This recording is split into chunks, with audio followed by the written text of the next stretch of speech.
What's up, fam loan officers? Welcome to our second interview, Funding Billions with Fenoglio. My guest today is Jeff Lake. Jeff is based out of the Eagle Branch in Idaho. So let me give you a little bit of info about Jeff. So in 2019, Jeff did 39 closed loans, but he did start in the middle of that year. And then in 2020, he ended up with 70 closed loans. Let's get to know you a little bit, Jeff. I'm excited. I know we've only had a few minutes to exchange some words and a couple of emails, and I was super excited when I just emailed you and said, hey, would you want to do this? And you said, heck yeah. So let's start off. Give me a little background. How long you been in lending? Let's start with that. So I've been in lending since 2001. There's been a couple of breaks in there that I did a couple other things, but I just keep coming back. You know, lending is kind of like that black hole. Once you get into it, you can get a foot out, but you never can get your whole body out. So I've always been around real estate and around lending. Okay, great. 18 good years. There you go. Cool. And then, so what does it look like? Let's start with team. Do you have a team, assistant, processor? Let's start with that. So I do have a dedicated LOA assistant. She's great. So it's mostly her and I, and then I have a processor I share with one other LO. Okay. We're all about growing business. We've got a really good system. We've really kind of tightened it up this year where my whole job is hunt and kill. Okay. And I hand it off to the LOA. She skins it, guts it, and gets it dressed up, ready to go. I love it. A processor, and she takes it to the butcher. We're all good. There you go. It's the Idaho talk, right? There you go. It is. You got to bring that in there. So let's start with, so 2019 wasn't a full year with us. 2020 was your first full year. You threw down 70 units. What's the goal for 2021 for you and your team? What's that look like? Our goal is 120 units, 10 a month, 30 million funded. Okay, perfect. Now, to get there, do you plan on hiring anyone, or is this something you're like, hey, I got this. I can do this with my awesome assistant, and this is what it looks like for you. Absolutely. So we're going to try and keep the team solid for now. I think we're going to maybe reevaluate come mid-year, but we've got our system down, kind of that hunt, dress, butcher system down enough that I can go out and really, really focus a lot more on what I'm good at, which is getting in front of people, getting them to know, like, and trust me, and getting more of their business in the front door. So let's talk about that, right? Yeah. 2020, it was hard to get out. Couldn't really do anything. So are you a belly to belly guy? Are you in their face, lunch, coffee, dinner? Explain that. Let's dive into that, because I know a lot of us are not that. I can tell you that I'm not that person. So I want to know more about how you do that. How do you give me the whole spiel. How do you go after them? What do you do? So I'm definitely a belly to belly guy when I can be, but I've learned and enhanced some skills where this is just about as good as belly to belly if I need to. Okay. So my big thing is to be really knowledgeable and an educator of people so that they understand why mortgage isn't just to buy a house, but mortgage is a tool to put in your tool belt to go along with all your other financial planning so that you can help use your mortgage to build wealth. So that is really my whole spiel is with my realtor partners. Hey, I want to make you smart enough that you're going to sound better than the other realtors that are talking to this client, that you're going to know enough about mortgage to be dangerous. So you can load the gun and then hand it to me. And then I can shoot that target right in the center and make sure that those people stick with you because you have a teammate that is helping you understand what the mortgage needs to be to make sure they're getting the right product for them.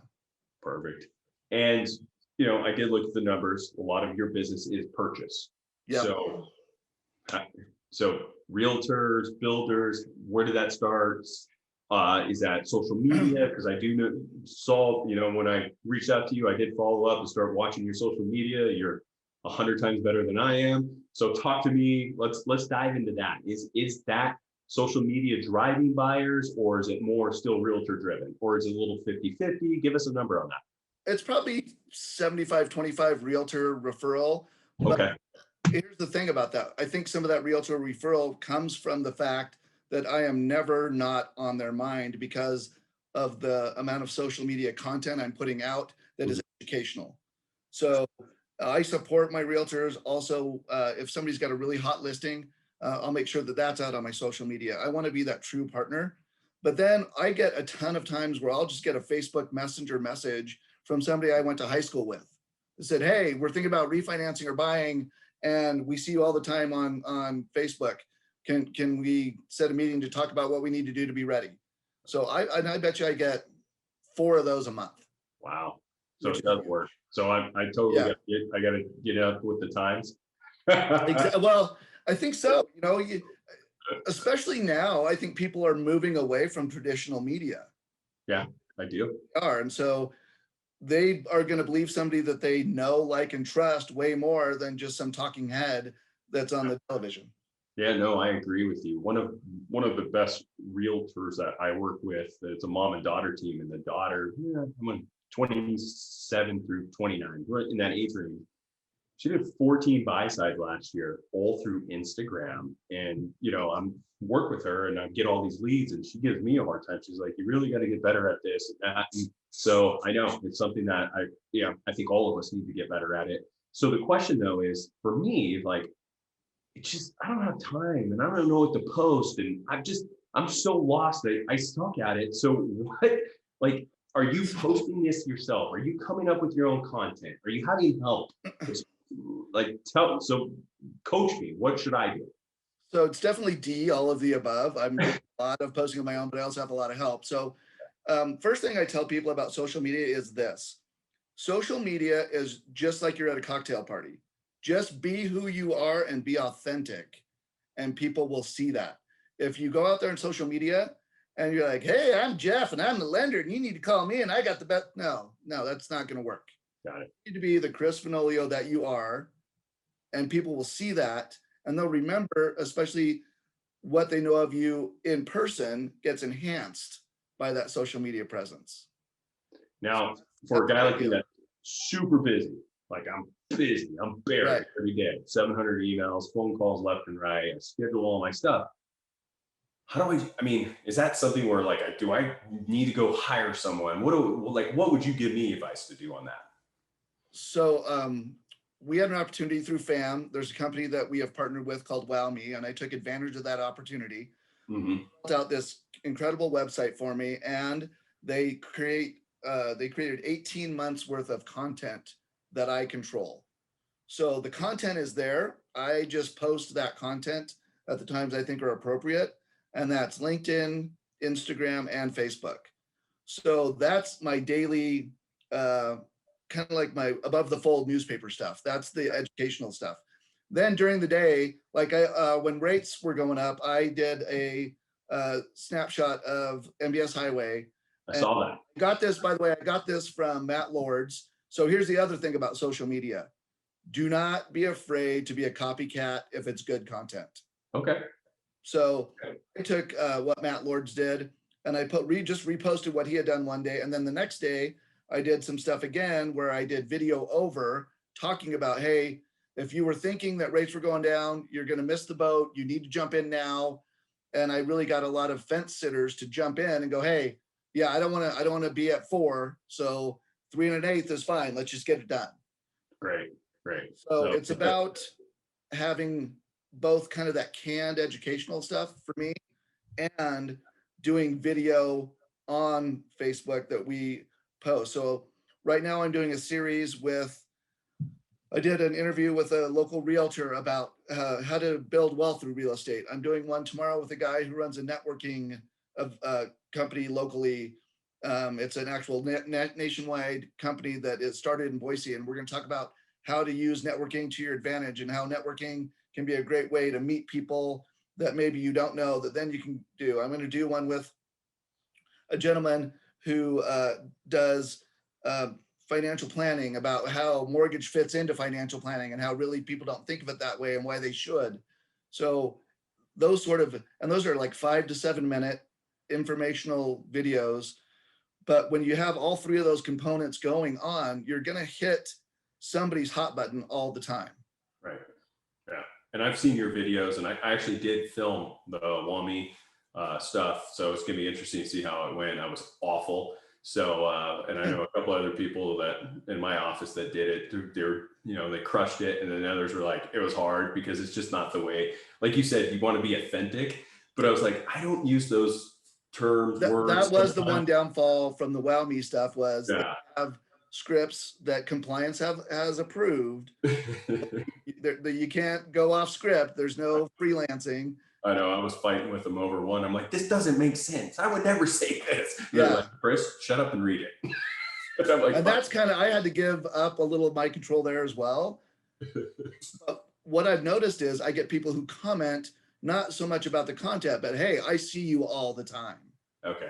Yeah. And that's what I've heard. I've heard a lot of people say that. So I'm excited. I'm going to start with that. Do you think at your point it's like overwhelming though? Do you think where you might actually turn like it's just too much? Because that's always my fear is like people are going to be like, man, I'm a walking commercial, right? Or, I don't know. That's where the authentic stuff underneath that helps. Okay. Got it. So I do think that I used to have that same mindset. Is it too much? Well, the old saying, there's no bad advertising. You hit somebody's hot button, then you're going to create inward calls, which then turn into deals. And that's the whole point. Yep. Social media is not out to talk about my Aunt Ruby's slippers that are, there's a purpose to it. It's purposeful. Got it. Perfect. All right, let's get into some more. So where are you having the most success in your business? What is the most successful thing you are doing today that results in loans? So I have a different take. I try and help enhance others' businesses. Okay. A real go-giver mentality. Mm-hmm. That's really what works for me. So can you dive in? Give us an example. Pick something out that you've done that you were like, hey, this I really helped out. Okay, so I met a realtor that had just moved here from the Inland Empire area of California. Oh, okay. Struggling a little bit to kind of find her groove locally and find some people to talk to. I said, hey, but you have really good connections back where you came from, right? She said, yes. I said, try this. Do you know some realtors there that you trusted when you were there? She said, absolutely. I said, great. Give them a call and say, hey, I know for a fact that you have people that are moving to Boise, Idaho. And I would love it if you would give me the chance to work with those people, and I'll give you a 30% referral fee on every single person you send my way that I close. That's brilliant. Because let's put it this way, everyone is leaving California. She literally started that and got 7 leads the first month she did it. Wow. So who is she going to think of that helped her impact her business and didn't just walk in with a rate sheet and a box of donuts? Yeah. I sit down with people and I say, what can I do? Where are the holes in your business that I can help fill for you? Yeah, definitely. I like that one. That's a great one. Let's go to another one here. Let's start with, what is the biggest pain you're having in your market? Inventory. Yeah, I think we're all struggling with that. We literally, I think, have 3.5 days of inventory in Boise, Idaho. And so can you even get an offer accepted, or are they just getting beat out by cash left and right? So it's interesting. A realtor, a friend of mine, and I did a study, and there's only 10% of our offers are 100% cash. Okay. People have mortgages of some sort. But what is happening is 40% of our current market is bid over ask. So you're paying more than the house is appraised for by 20 to 30%. Wow. So we had a client who lost out on one. The house was listed for 280 and the house went for 350. Wow, it's crazy.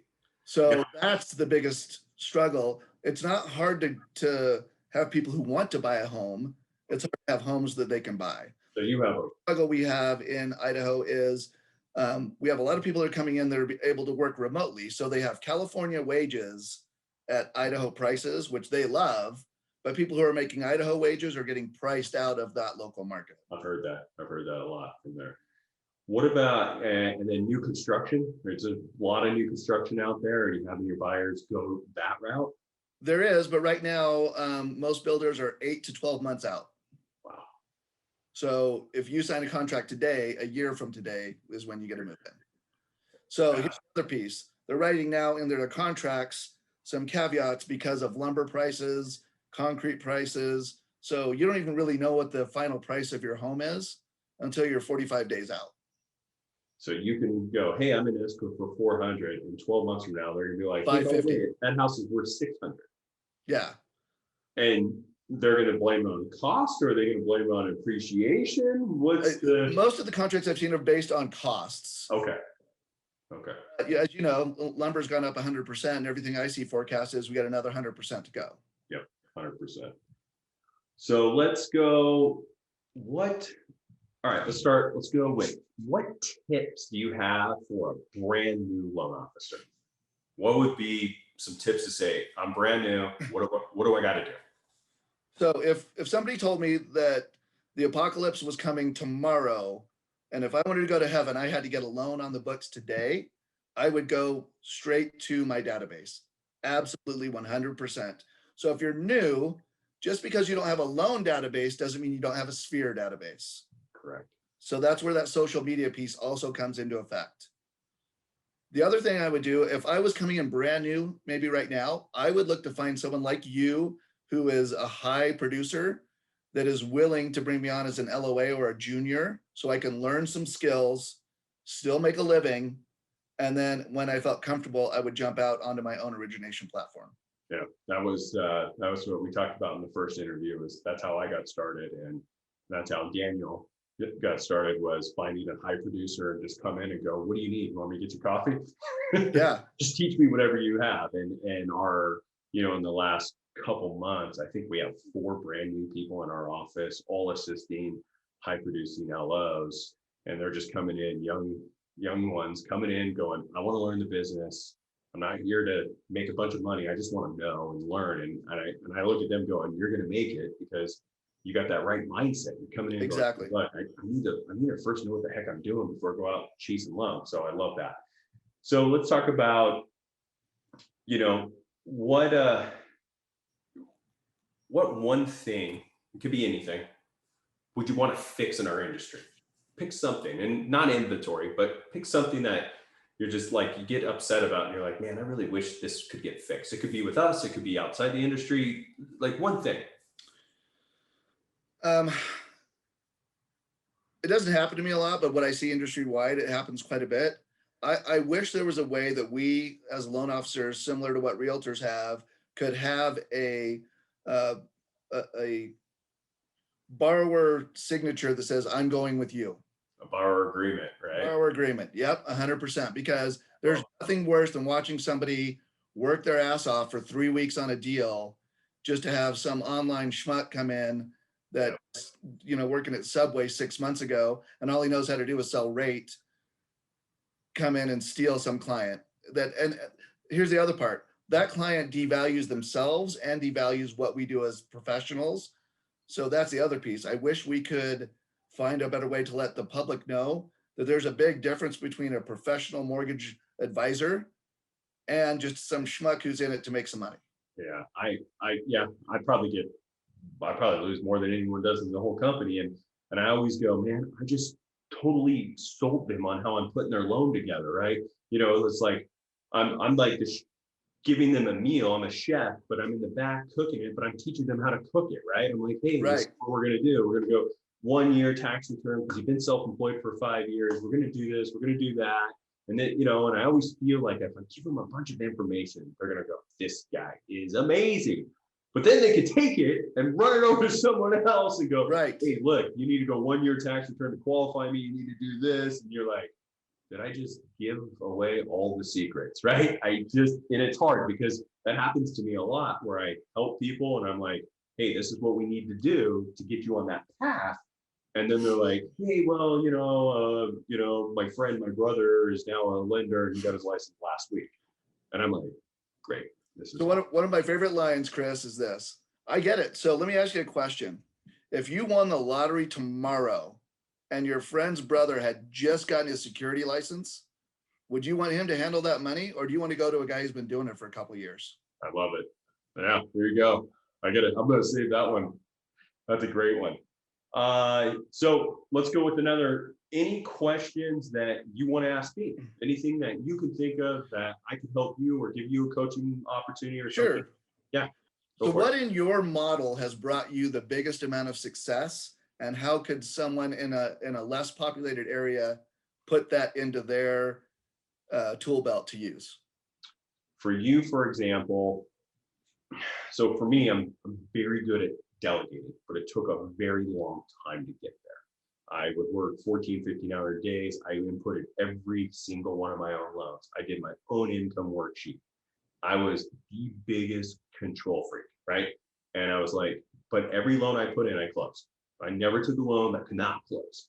And then I started going, how do I get going? How do I get more? How do I get more? And my business actually grew because I was a technician. I wasn't the most friendliest lender, and realtors, they probably didn't even like me half the time, but they're like, he's going to close my deal.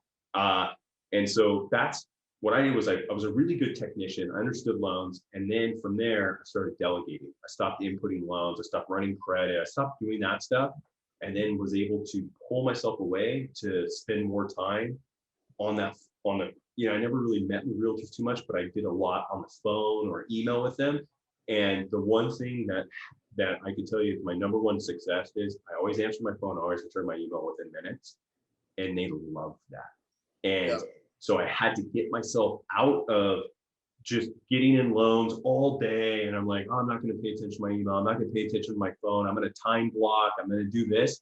I don't time block at all. I take it all in. And then as it comes in, I'm delegating. You do this, you do this, you do this. And they love me because I'm Johnny on the spot. I'm able to do stuff. And now I don't even do my own mortgage coach. I got someone doing all my mortgage coaches for me. So now I'm like super high efficient. I can do 7 pre-approvals in a day, and I have numbers within 24 hours. A lot of what I'm seeing in our market is people talk to a lender, they're so busy, it takes them 3 days to get back to them. It takes them forever to get them a pre-approval letter. And I literally go, you got 20 minutes? And they're like, yeah. And I'm like, let's do this. Let's go get you a house right now. And I get that going. So that my number one success was pulling myself out of the business of like daily inputting stuff. And then I went and started going, okay, I need to prospect 9 hours a day. I need to be on the phone talking and getting deals for 9 hours a day. And then that was step one. And then step two was now growing, right? Getting the right, finding the right realtors and partners that I align with. And I think that's what you need to do, right? I think you need to go find like the top one of the top 5 agents in your area. You got to get with one of them. You got to co-brand with them. You got to be all over it with them, because what happens is they see you, other agents see you with a top LO or a top realtor. And they're like, well, so-and-so uses Jeff. I want to use Jeff. And that's probably how my business doubled and tripled. I landed like the number 1 realtor, the number 3 realtor, and number 5 realtor in my area. I had 1, 3, and 5 all use me. And that just, and then they started like cross approvals, and they're like, I want you to talk to my lender. We got 37 offers. And that's really how it just really snowballed for me in purchase business. And so I think that's, for you, you're doing great. 120 loans is amazing. You want to get to 300, you got to go find the number 1 agent, number 2 agent, and get aligned with them. And then that'll help you spread. Love it. Okay. So every one of these funding billions with Fenoglio, our little catch thing. So I do want to do every year, or every one of these episodes, I do want to come out with something where we can help. I want to leave the FAM mortgage advisors a strategy that can provide value for you, your clients. And you hit it, Jeff. You hit it where you can't get offers accepted. There's multiple offers. It's crazy right now. And so one thing is that I've been doing a lot, spending a lot of time with my clients and educating them, going, hey, look, that $800,000 house that you're putting an offer on, there's 30 offers on it. So the next home that comes on the market is going to be 810, 820, whatever it is. And so I've been showing them with 20, I get a lot of 20% down, a lot of 15% down, but I also been showing them like, here, with your 20% down, if this property does not appraise, our market isn't 50% over, but it's about 5%. we're going to miss on appraised value. So I'm showing them a 15% down LPMI with our company. Our rates are fantastic. So I'm going, look, you're 20%. Technically, that appraisal is going to swing and miss. We have a 5% variance, and I have you at 85. Yes, you're putting 20% down, but I have to go with the lower of the two, which is the appraised value. You fit in this 15% bucket. Do you know what the difference is in your payment now? $42. Okay. And I don't sell them mortgage insurance. I sell them LPMI because mortgage insurance is a bad word here in California. No one likes it. I sell a ton of financed. Yeah. I used to sell a ton of finance, but that I used to sell finance MI the whole time. And then I switched gears when the EPMI came back. It's so cheap. It's only 8 higher in interest rate. So I've been selling a lot of that. And that's kind of my new stick is like, I'm like, hey, look, I know you got 20% down, but our offer is probably not getting accepted if we don't waive the appraisal, which yes, that's very risky, but you're not going to get your offer accepted. So here's what I need you to do. Like, here's the 15% down model. I understand you're putting 20, and I show them the difference of $43 or $42, whatever it is. And I'm getting my offers accepted over everyone else, right? Yep. No appraisal, no loan contingency, and we're running fast, and they're prepared. And then I have that conversation with the listing agent, because this is how I win them. Because the listing agent goes, this thing's not going to appraise. I go, don't worry, I already had a conversation. We have 5% to work with. And they go, what do you mean? I go, well, they're putting 20% down, but I showed them what 15 looks like. They're still going to come in with the 20% in their mind, but we both know that appraisal is not going to appraise, right? And they're like, yeah, it's not going to, that house isn't going to appraise. We're probably off by 10, 20, 30 grand. I go, their payment only changes $43 when I go LPMI. And then the realtors go, that is so clever. And now I'm starting to pick them up going, can you talk to my buyer who won't willing to waive the appraisal because they won't get their offer accepted? So that's the big tip for this interview is that. What do you have anything else you want to add to the So one of the things I'm going to start exploring with a rising interest rate environment is talking to my realtors about, we know that as the rates rise, buying power goes downhill. So we're going to see some of the market's going to cool a little bit if rates continue to rise. So have it in your back pocket to talk to your sellers about maybe doing a seller buy down back to the rates where we were at. So you can be the only guy on the street offering 2.75 when everybody else at 3.5. Yeah, definitely. So for me, it's a way to market a rate to the right borrower. And if I'm the guy who told them that, then that client will more than likely come my way. Right.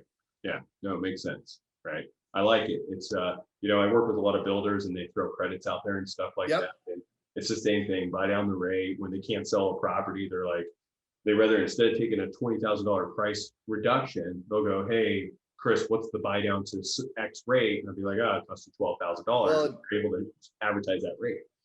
And I would tell everybody at FAM, use your tools, Mortgage Coach or MBS Highway, to show them on paper how that works and how it is actually better for the seller to not do a price reduction than it is to do that interest rate buy down. Yeah, 100%. Well, Jeff, hey, we're up to our 30 minutes. I told you to keep you 30 minutes. I appreciate it. It was awesome finally connecting with you. Finance America Mortgage Advisors. I hope you got some good stuff out of it. We're all in for 2021. I'll talk to you soon, Jeff. And Mortgage Advisors, we got another interview coming up next week. Talk to you guys soon.